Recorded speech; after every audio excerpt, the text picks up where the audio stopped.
Hello everyone. My name is Dr. Haq Nawaz. I am currently affiliated with Military Technological College, Muscat, Oman. Before this, I was Associate Professor at Department of Electrical Engineering, UET Lahore.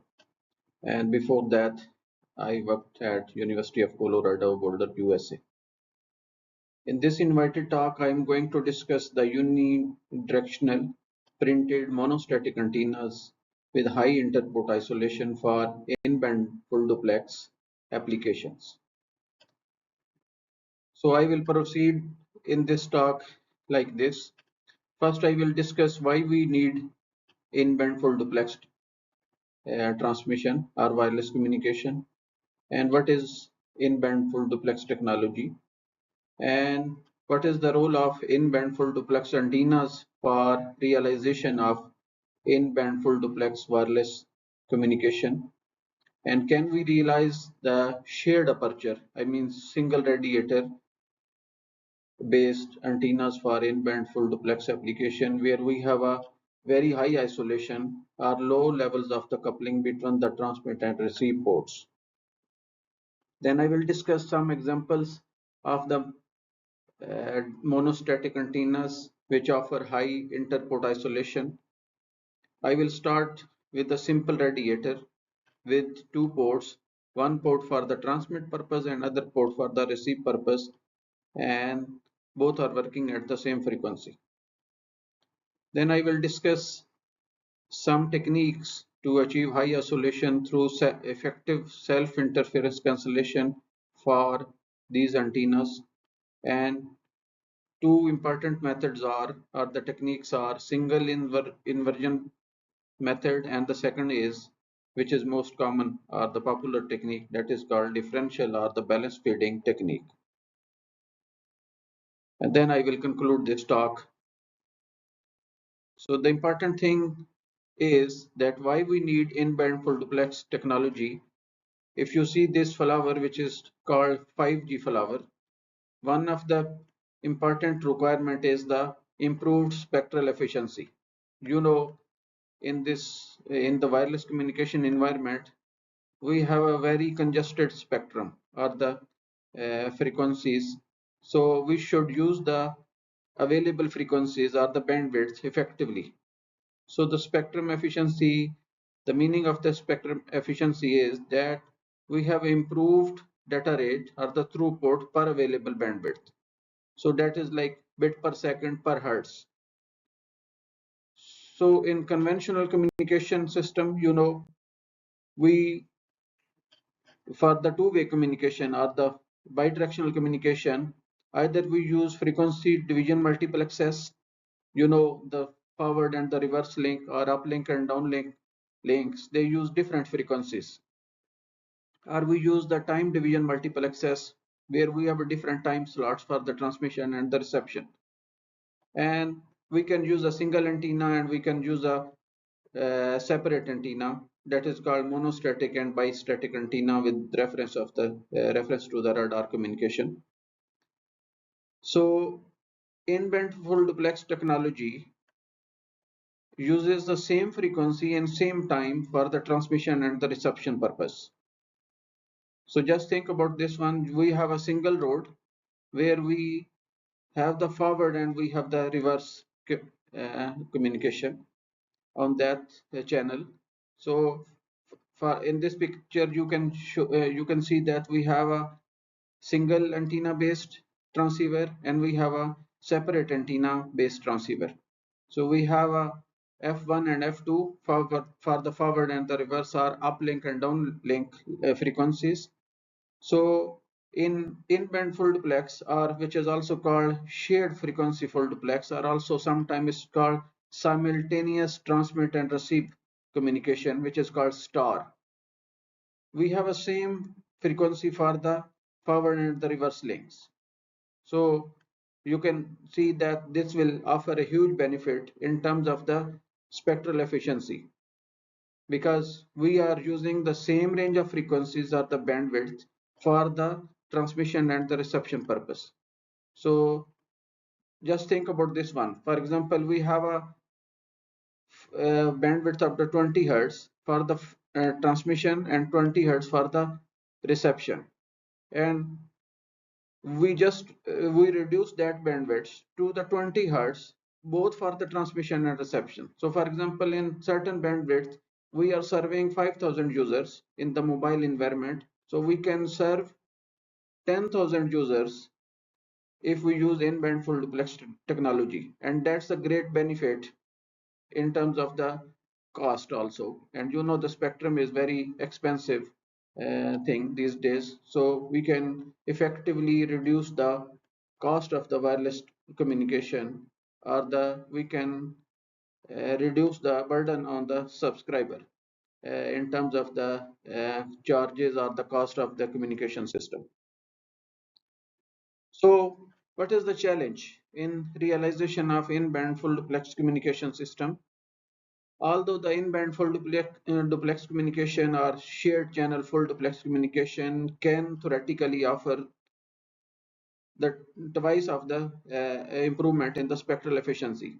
I mean, it can double the spectral efficiency, which is the data rate per hertz. But the performance of in-band full duplex operation totally depends on the effectiveness of the self-interference cancellation. You can think about this one.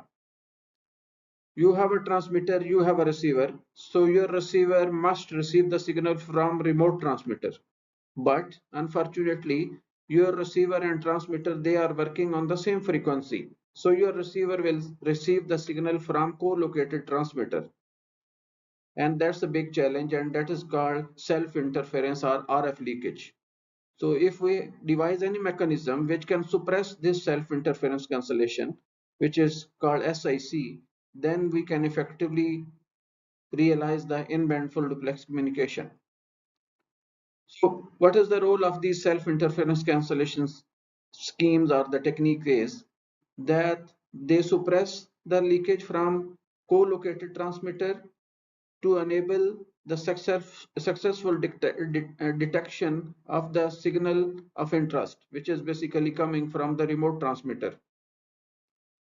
So the effectiveness of these self-interference cancellation levels that define the intended isolation between the receiver and its co-located transmitter. I mean, in the transceiver, we have a transmitter, we have a receiver, and they are working on the same frequency. But your receiver must intercept the signal from remote transmitter, not from the co-located transmitter, because both are working on the same frequency. Most of the time, we need very high levels of the isolation between the transmit and receive channels because they are placed very close to each other. So high level of the transmit signal will couple to the local receiver. These required SIC levels or isolation levels, they can be established at the antenna stage, because the first thing is that we should suppress this self-interference at the RF domain. Otherwise, it will saturate the rest of the receiver, rest of the components in the receiver chain. So the antenna design with the capability of high isolation with required bandwidths, that is a great challenge for realization of these in-band full duplex operation. And how much these levels of the isolation or self-interference cancellations are required, it depends upon the transmit power and bandwidth of the system, in addition to, of course, the noise level in the receiver. So just example here, that how much self-interference cancellation level we need for successful realization or the implementation of in-built full duplex communication system. So that is simply a difference between the transmit power and the noise floor of the receiver, and we can compute, or we can calculate the noise floor through this relation, where we have a thermal noise KTB, in dBm, that will be minus 174 dBm, then 10 log of the bandwidth of the receiver, and then the noise figure of the receiver. So now the question is how we can realize these levels of the self-interference cancellation. So there are so many techniques.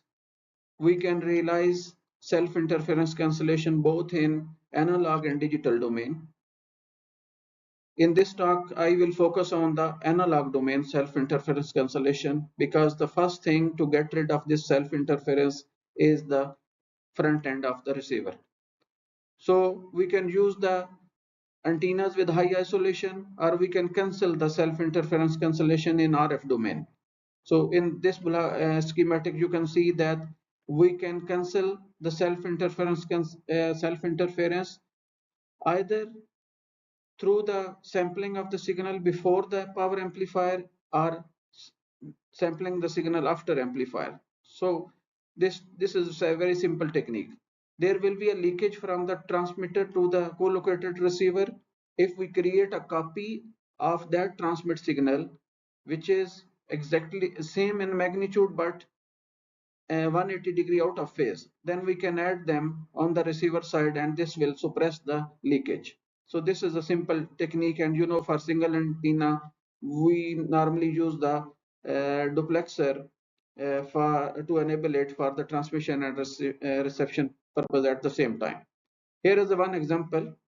For example, we have a transmit power of 25 dBm, bandwidth is 50 megahertz, and nice figure is 12 dB. So we need around 110 dB isolation. This is very high level of the isolation. Just think about this one. Like 90 dB isolation means you have a 1 watt of the power and you reduce that power to 1 nanowatt.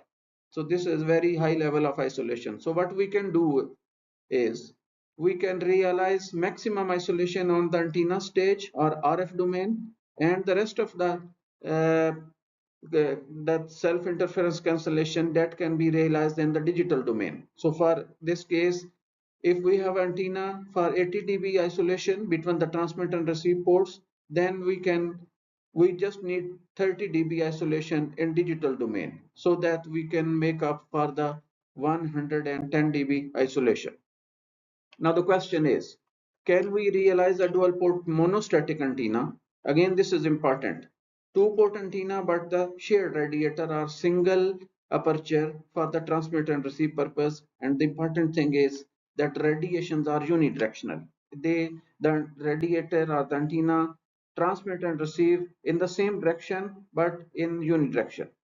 I mean, on the other side you have a ground plane, or this has high front to back ratio.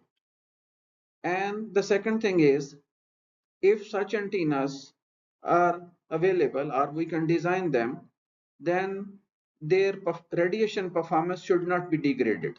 So the two things, unidirectional radiation patterns, and the second thing, they offer high interport isolation without degradation in their radiation performance. So now I will discuss some of the designed antennas.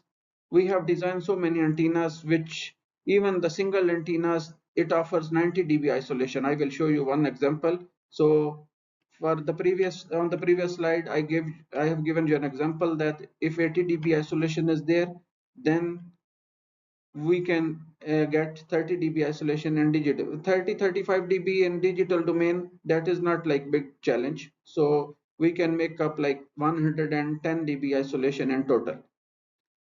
So we started with the single square shape radiator, the printed antenna, the patch antennas, and on the other side of this antenna there is a ground plane. It means this will offer unidirectional radiation pattern, and this has a square shape. It means from both ports it will resonate at the same frequency. So we have antenna with two ports and both ports working at the same frequency, and this antenna will provide around 30-35 dB isolation between the ports due to the polarization diversity, because both ports are orthogonal to each other.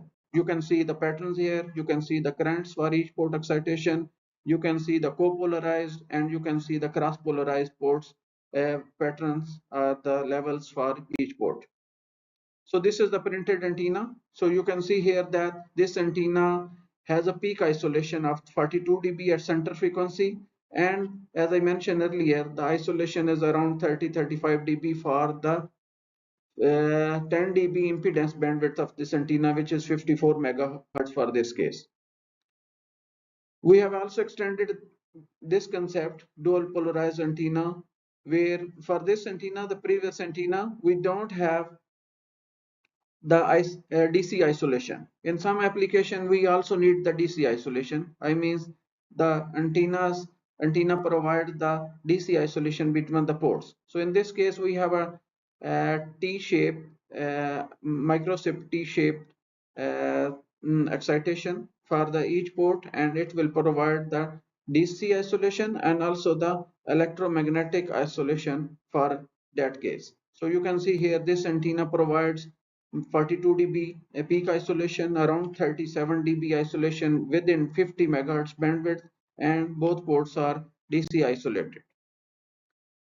Now we can compare the performance of this antenna with the bistatic antenna, where we use the separate antenna for the transmit and receive purpose. So you can see the comparison here.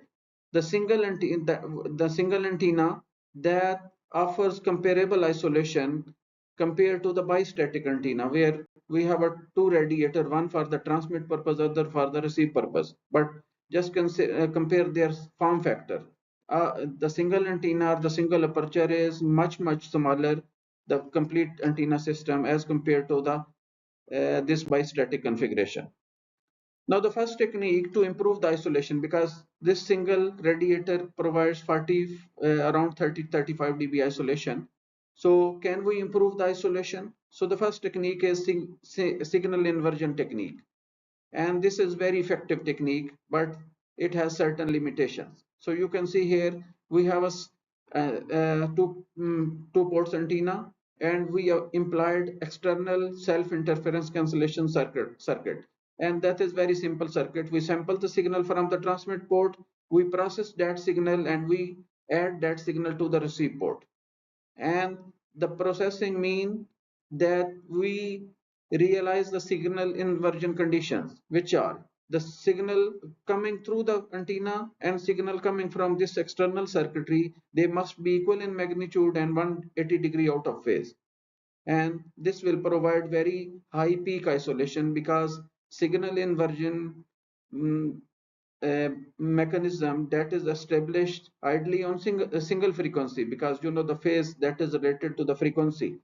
But we can sweep the peak isolation in this case by changing or by configuring this variable attenuator, electronically controlled variable attenuator, and the phase shifter in the external circuit. Now, there is another way to improve the isolation without any external circuit. That is, if we use the transmit and receive excitation in different modes. For example, in this compared to the previous antenna, here we use one quarter wave feeding and other one as a slot coupled feeding. So in this slot coupled feeding, you can see we have a very high isolation compared to the antenna where both ports, they are symmetrically fed. So you can see here the transmit port and the receive port. The one port is the quarter wave fed, other one is the slot coupled. So we have around 70 dB isolation at the center frequency, and the isolation is improved now up to 52 dB for the 50 megahertz bandwidth. And remember, for the antenna with the symmetrical feeding, we have around 30-35 dB isolation in this bandwidth. But the feedback for the problem for this is, for the slot coupled feeding, we have some radiation on the back side. So front to back ratio that will be degraded. Now the second technique, that is called differential feeding. So we can realize high isolation through this balanced feeding, either in the transmit mode or in the receive mode or in both modes. So we have one design on the top left, where we use the differential feeding through the ring hybrid coupler, and that will provide good isolation. You can see the isolation is around 70 dB for 50 mega bandwidth, because we need to consider only the 10 dB impedance bandwidth for the isolation purpose, because out of that bandwidth the antenna is not working well. So these resonating type of the structure, they are narrow band, you know. And the second antenna, that is double differential feeding. We use the differential feeding or the balance feeding both for the transmit and receive purpose. So it's provide around 80 dB isolation, and which is basically the requirement.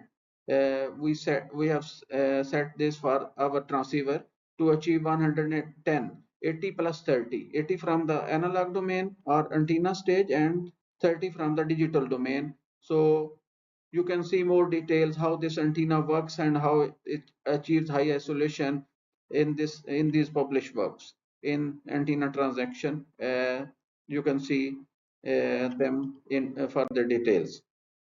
We have also extended this concept to the antenna arrays.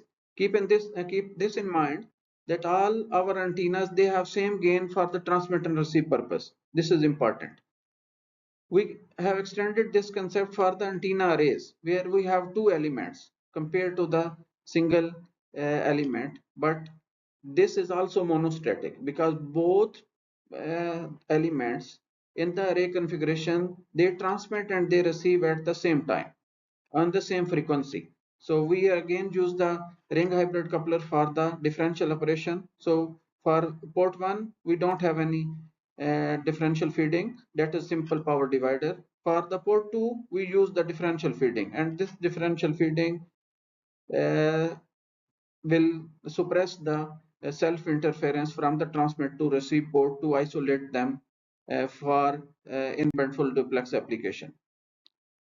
Later on, we focused to improve the bandwidth of the isolation bandwidth of the system. And this is a stacked structure where we have proximity feeding. Again, there is a ground plane on the back side, you know, in the proximity feeding. So we improved the impedance bandwidth of the antenna from 40-50 megahertz to 90 mega, and the isolation is in excess of the 60 dB throughout that 90 dB bandwidth, and the peak isolation, that is in excess of 87.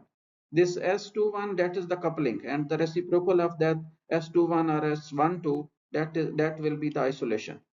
And the isolation is in excess of 70 dB for 30 megahertz bandwidth. You can see the more details in this published work.